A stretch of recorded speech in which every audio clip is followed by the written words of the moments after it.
Hey, good morning, and welcome to Hold My Beer. I'm a Follow Jesus. I know it's been a little while. It's been a struggle for me, I'm not gonna lie. Monday we did put our dolly down.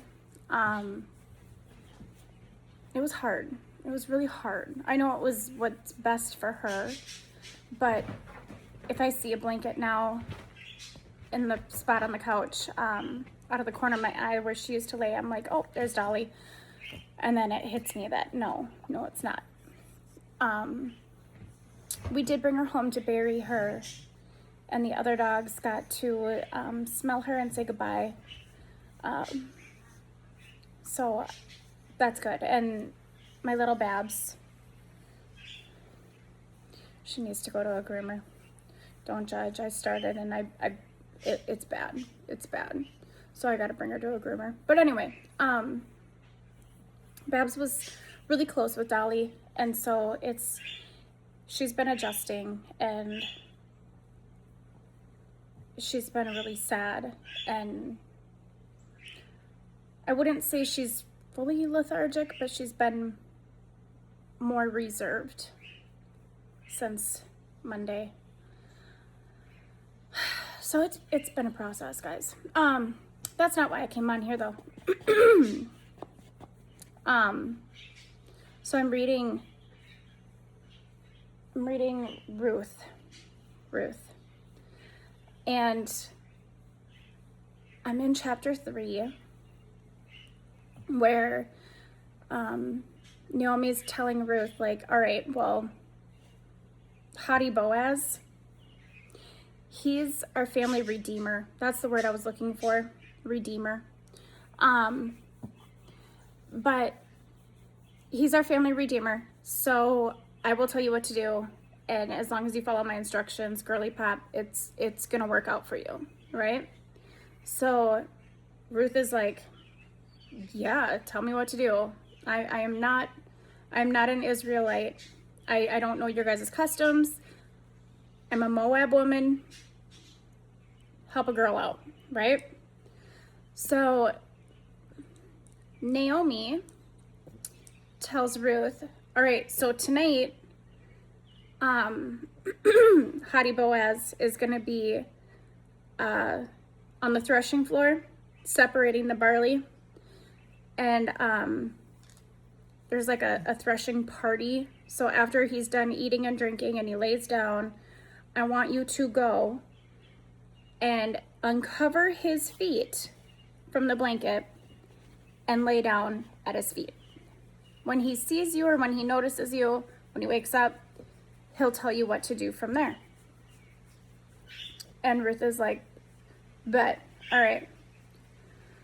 So that part of the story has always like confused me. Like, was that supposed to be like a seduction thing? Is that supposed to be like, I didn't understand it. I didn't understand it. So, I read some parts of my Bible that like break down like why things happen like that. So apparently it was a custom of like a servant to lay at the feet of their master.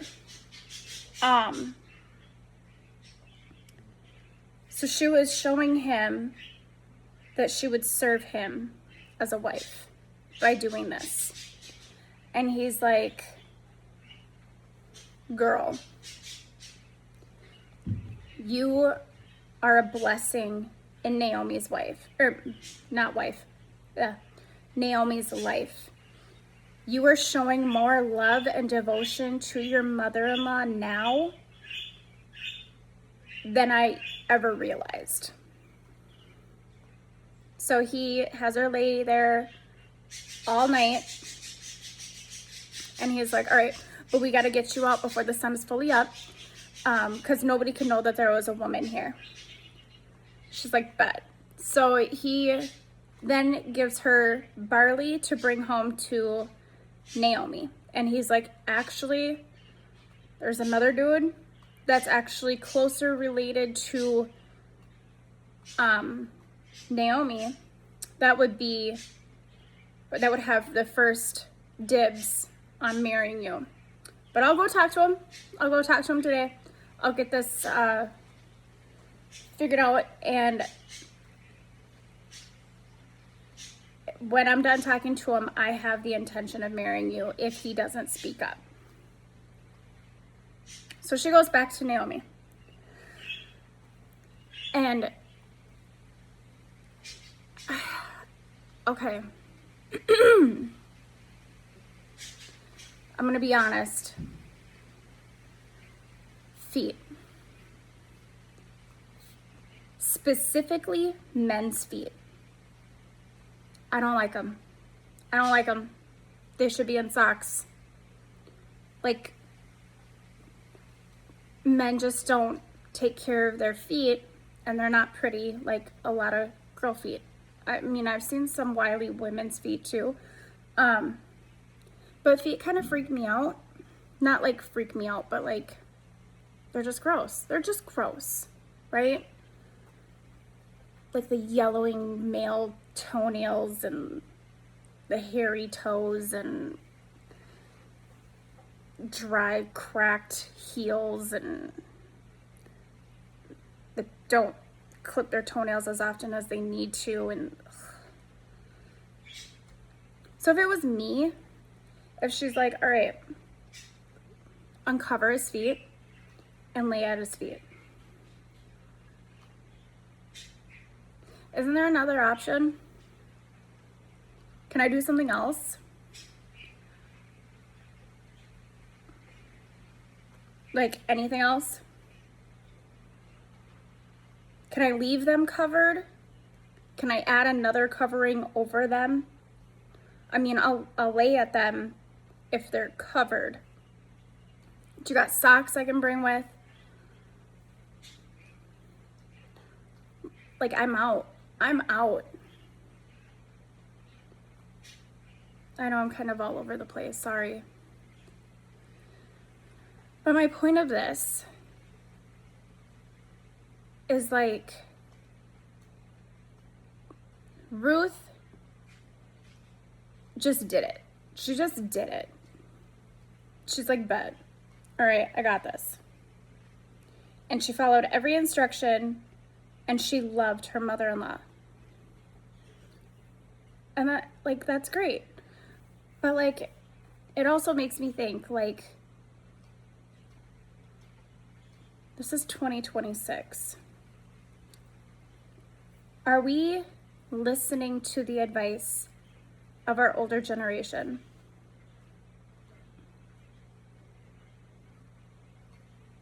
Like, do you take that as wise counsel? They've been around the block. They know what they're talking about. Are we listening? Are we heeding the advice?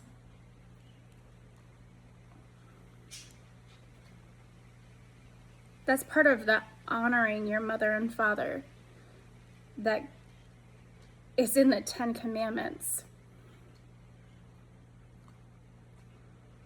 That doesn't mean you blindly listen all the time, but take what they say into consideration.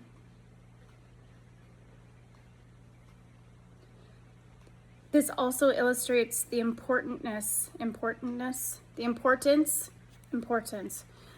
of finding a mentor. If you're trying to grow in your faith and trying to get closer, having a strong mentor that's a little older than you or a little farther in their walk with God than you is important. Because when I was first really getting into this Jesus thing or this Christianity thing, I was looking at what other Christians do, and I'm like, oh, okay, that's cool. I can go to church, and then I can go to horror movies and like haunted house attractions. Yeah, I can still do that. I can read my Bible and then go read a smutty, dirty romance novel. Yeah, I can still do that. It was through my mentor that I learned to hear the Holy Spirit, and I really learned and understood that there's a whole other part of Christianity that is spiritual. Does that make sense? Like the spirit realm of things. If you're doing this, you're actually coming into agreement with the enemy. If you're doing this, it will actually cause this hindrance of God hearing your prayers. So having wise counsel and her explaining things and holding my hand and pushing me made the difference. Even if it didn't make sense to me. To do something or give up something or dig into something. She's wiser than I am. She knows more than I do. She's been around the block with this.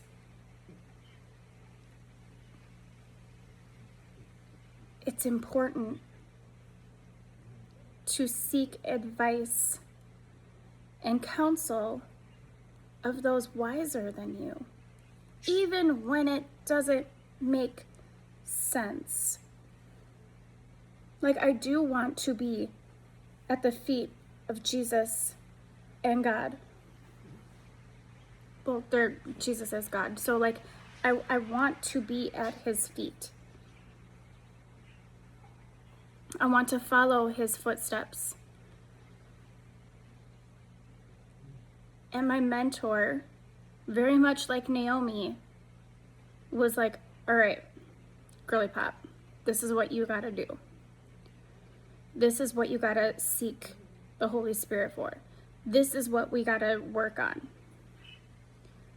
I think I've mentioned many, many, many times, I was angry. I didn't understand forgiveness. I was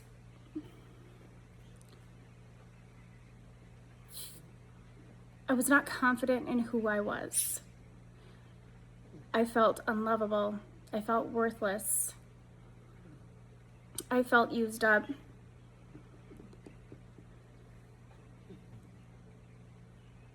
And she, through many hours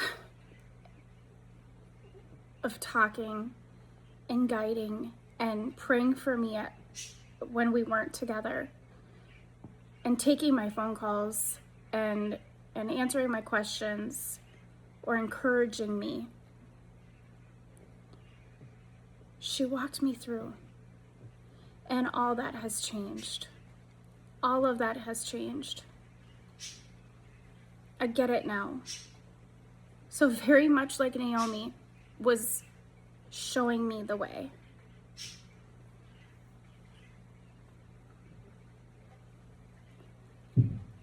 How about you? Are you a Ruth looking for a Naomi? Are you a Naomi looking for a Ruth? Are we seeking wise counsel? Are we heeding their advice? Understanding it, taking it into consideration, carefully weighing it?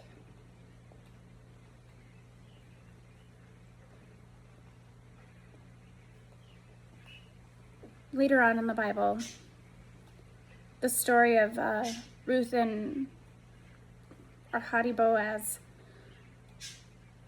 it does get romanticized. They did find a deep love and respect for each other. And it's beautiful. It's beautiful. And like I mentioned before, through their line comes Jesus.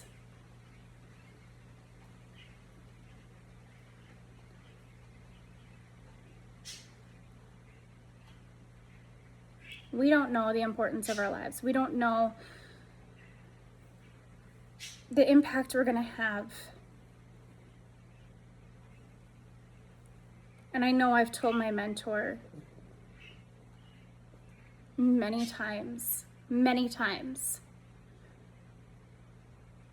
when you see me in heaven, I want you to know that without you, I wouldn't be here. Without your correction, without your teaching, without your guidance, without you first knowing how to listen to the Holy Spirit and being led by the Holy Spirit and showing the love of Jesus in real time. Like, I didn't hold any secrets back from her. And she showed me love and compassion. She didn't compromise truth to make me feel accepted. It was always truth. But there was compassion and love and healing and guidance.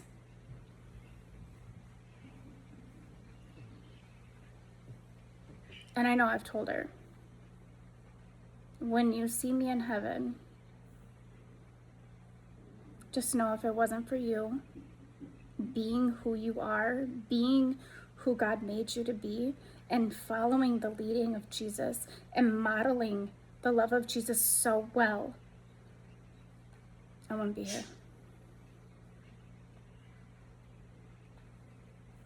I wouldn't be who I am today without her.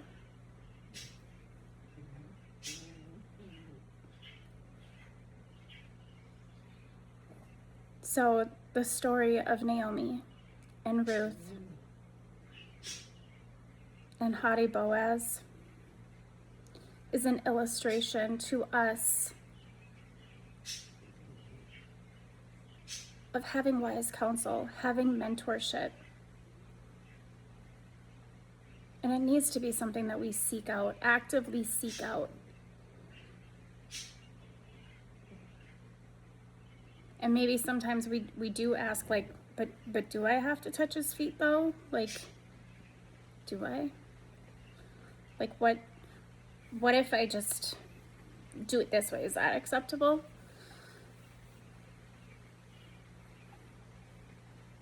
Wise counsel. So my challenge to you guys today is,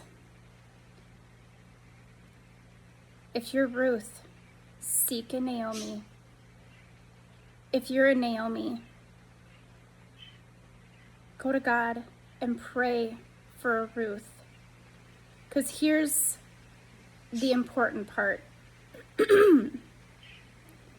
If you're just going out looking for a Ruth on your own and not letting God guide you, your works might be unfruitful. That might not be in his plan. You're going to be fighting an uphill battle. So seek God first, so he can send you a Naomi. All right, with that, I will let you guys go. I got to close some windows. We have rain coming in, and I have to get ready for an appointment. So I hope you guys have a great day, and hold my beer, because I'm going to go follow Jesus. Love you guys.